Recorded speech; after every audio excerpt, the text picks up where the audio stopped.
2 দিন ধরে সারা দিনই একদম ঝিরিঝিরি বৃষ্টি পড়তেছে।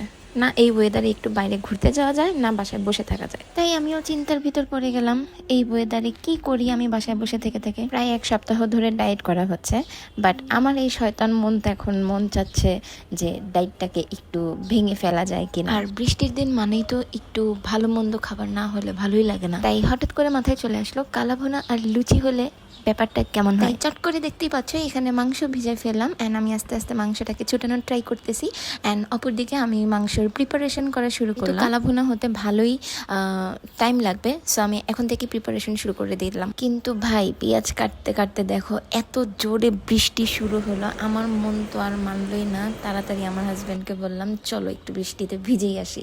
তো এই যে দুজনে খুবই প্রস্তুত বৃষ্টিতে ভেজার জন্যে।